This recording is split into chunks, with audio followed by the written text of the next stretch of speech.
Good morning student. We are doing history of 11th standard section 1 theme 1. Today we will read page number 17. Early human ways of obtaining food. So far we have been considering the evidence of skeletal remains and seeing how these have been used to reconstruct the histories of the movement of the people across continent. मतलब अभी तक हमने क्या consider किया, हमने क्या समझा, evidence of skeleton remains. मतलब जो अभी तक हमने अप टू 16 पेजेस तक हमने पढ़ा, वहाँ हमने देखा कि स्केलेटन्स के रिमेन्स हमें किस किस भाग में मिले और उनके क्या क्या नेम थे.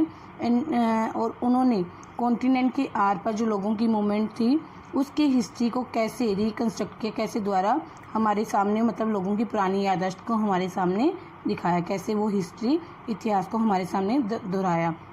मतलब अब तक हमने सिर्फ ह्यूमन बींग्स के पुराने स्केलेटन और उनकी अलग अलग मूवमेंट्स के बारे में पढ़ा. But there are other more routine aspect of human life as well. लेकिन उसके अलावा भी ह्यूमन लाइफ की रूटीन लाइफ भी है. Let us see how this can be studied. चलो आज आगे देखते हैं कि उसे कैसे ह्यूमंस की जो लाइफ है उसके बारे में हम आगे पढ़ते हैं. Early humans would have obtained food through a number of ways such as gathering, hunting, scavenging and fishing. जो आदि मानव था अपने इन प्रोसेस के द्वारा अपना भोजन प्राप्त करता था. Gathering would involve collecting plant food such as seeds, nut, berries, fruits and tubers. जो गैदरिंग प्रोसेस था उसके अंदर अर्ली मानव अपना फूड इकट्ठा करता था. कौन कौन सा फूड इकट्ठा करता था? Seeds, nuts, berries, fruits and tubers. That gathering was practices is generally assume. जो गैदरिंग थी, भोजन इकट्ठा करने का जो प्रोसेस था, वो हमारे अभी अनुमान पर ही आधारित हैं, rather than conclusively establish as there a very little direct evidence for it. क्योंकि उसके अभी एविडेंस जो है हमें अच्छे साक्ष्य नहीं मिल पाए हैं, एविडेंस सही नहीं मिल पाए हैं, इसलिए जो गैदरिंग प्रोसेस था वो अनुमान पर ही आधारित है. While we get a fair amount of fossil bones, fossiled plants remain are relatively rare. क्योंकि जो फॉसिल, जो हमें बोन्स के हड्डियों के जीवाश्म मिले हैं वो तो हमें काफ़ी फेयर अच्छे अमाउंट में मिले हैं. लेकिन जो प्लांट्स के रिमेन की जो फॉसिल जीवाश्म है हमें बहुत कम मिले. इससे हम ये पता नहीं लगा सकते कि जो ह्यूमन बीइंग था अपना भोजन गैदरिंग प्रोसेस के द्वारा इकट्ठा करता था या फिर हंटिंग के द्वारा. क्योंकि हमें बोन्स की जो जीवाश्म है तो काफ़ी मिले हैं, लेकिन प्लांट्स के रिमेन बहुत कम मिले. इसलिए जो गैदरिंग प्रोसेस है एज्यूम, अनुमान पर ही आधारित हैं, इसकी कोई डायरेक्ट एविडेंस नहीं है. Yes, in recent year the term hunting has been under discussion by scholar. जो टर्म हंटिंग था, शिकार करना, अभी विद्वानों के बीच में विचार विमर्श हो रहा है इसके बारे में. क्योंकि जो अर्ली मैन था, पहले जो ह्यूमन बींग्स था वो हंटर नहीं था, स्क्वेंजर था. तो इस अब हंटिंग के बारे में भी लोग, स्कॉलर जो विद्वान हैं, विचार विमर्श कर रहे हैं.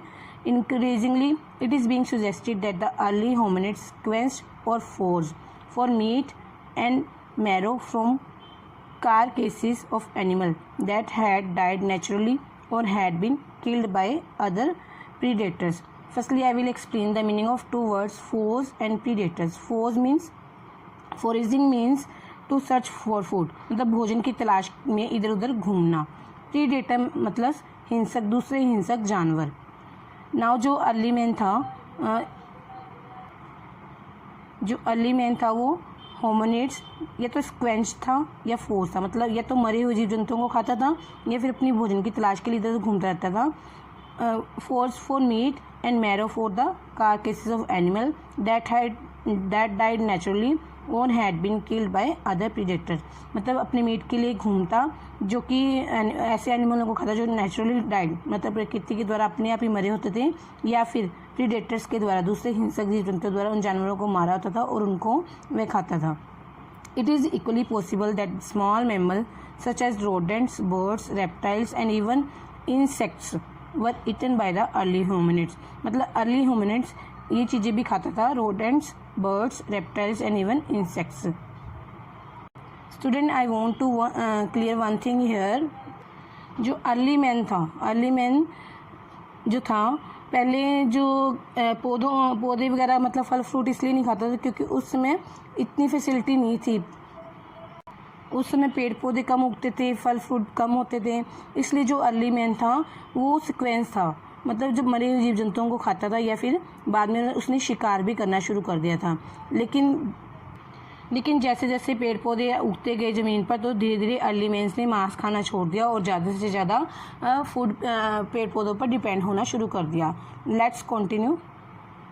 अभी तक हमने क्या पढ़ा? सीक्वेंस। अर्ली मैन जो सीक्वेंस था मतलब दूसरे मरे जीव जंतुओं को खाता था, खुद नहीं मारता था। Now we will read about hunting. Hunting probably began later about 5 lakh year ago, मतलब हंटिंग जो थी 5 लाख साल पहले शुरू हुई। The earliest clear evidence for the deliberate plant hunting and बुचरी for large mammals come from 2 sides. मतलब जो प्लांट हंटिंग जो अर्ली मैंस ने 5 लाख ईयर पहले शुरू की सिक्वेंसिंग के बाद, उनका पता हम 2 साइड से पता लगता है। वो कौन कौन सी 2 साइड्स हैं? Box Grove in southern England and Schonizen in Germany. Now we will see these 2 places in map. See these 2 sites in Europe map. This is a map of Europe. These 2 sites, Box Grove and Schonizen. इन दोनों side से पहले पता लगा कि मनुष्य ने hunting शुरू की और वो बहुत ज़्यादा वेल प्लान्ड थी।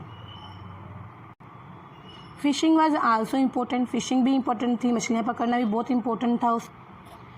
As is evident from the discovery of fish bone at different site. मतलब डिफरेंट साइट पर डिस्कवरी हुई तो फिश की, मछलियों की भी बोन्स मिली आर्कियोलॉजिस्ट को, तो इससे पता लगता है कि फिशिंग भी उस समय इम्पोर्टेंट थी। ये student we are doing page number 18।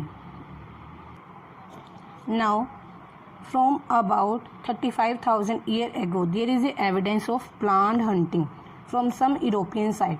मतलब कुछ यूरोपियन साइट से 35,000 ईयर पहले हमें प्लांट हंटिंग के बारे में पता लगा। मतलब हंटिंग बहुत प्लानिंग तरीके से की जाती थी। Some site such as Dolni, Vestonice in the Czech Republic, see map 2। This is here Westonis.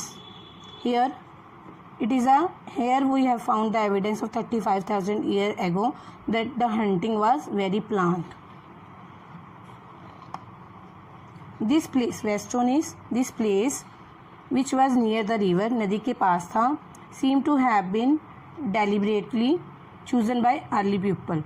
मतलब ये अर्ली पीपल के द्वारा, आदि मानव के द्वारा बहुत ही डेलिबरेटली, मतलब बहुत ही ध्यानपूर्वक सोच समझ कर यह प्लेस चूज किया गया था। ये क्यों चूज किया गया? So see this now. herds of migratory animals such as reindeer and horse probably crossed the river during their autumn and spring migration and were killed on a large scale. मतलब जो ये space था, यहाँ पे जो ये जानवर रहते थे, रेंडियर हॉर्स रहते थे, ये माइग्रेट करते थे कब? ऑटम और स्प्रिंग सीजन में यहाँ से माइग्रेट करते थे। जब ये माइग्रेट करते थे यहाँ से, तो जो शिकारी लोग होते थे इनको बहुत बड़ी संख्या में मार देते। मतलब ये जो रेंडियर और हॉर्स, इनके बड़े बड़े झुंड ऑटम सीजन और स्प्रिंग सीजन में माइग्रेट करते थे। मतलब ये अपनी जगह छोड़ के दूसरी जगह पे जब जाते थे, इस नदी को यहाँ से पार करते थे, तो जो शिकारी लोग होते थे इनको वहाँ पे बहुत बड़ी संख्या में इनको मार देते थे। The choice of such site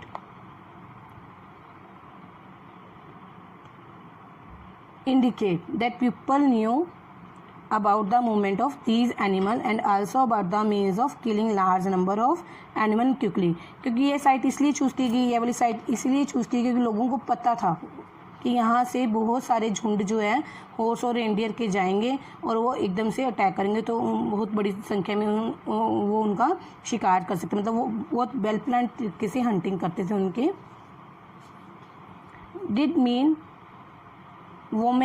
Did men and women have different roles in gathering, scavenging, hunting and fishing? मतलब क्या पुरुष और महिलाओं दोनों का अलग अलग रोल था स्क्वेंजिंग में, हंटिंग में, फिशिंग में और गैदरिंग में, फूड गैदरिंग में, भोजन इकट्ठा करने में? क्या इनका अलग अलग रोल था? We do not really know, हम अच्छी तरह से इसके बारे में नहीं जानते हैं। Today we find society that live by hunting and gathering. Where women and men undertake a range of different activities. आज भी बहुत सी सोसाइटी है जो हंटिंग करती है और भोजन को गैदरिंग मतलब इकट्ठा करती है, उसमें महिलाएं और पुरुष दोनों ही अलग अलग तरह की एक्टिविटी करते हैं। But as we will see later in the chapter, मतलब जैसे कि हम बाद में इस चैप्टर में देखेंगे, तो it is not always possible to suggest parallel with the past. तो आज जो हंटिंग करते हैं, गैदरिंग करते हैं, और जो पहले जो आदि मानव हंटिंग और गैदरिंग करते थे, उनको हम पैरेलल लेके नहीं चल सकते, उनमें समानता लेके नहीं चल सकते, क्योंकि उस समय कुछ और एक्टिविटीज थी और आज कुछ और ढंग से हंटिंग की जाती है। Okay, I hope you have clear this point. Further we will do early humans from trees to caves and open air sites.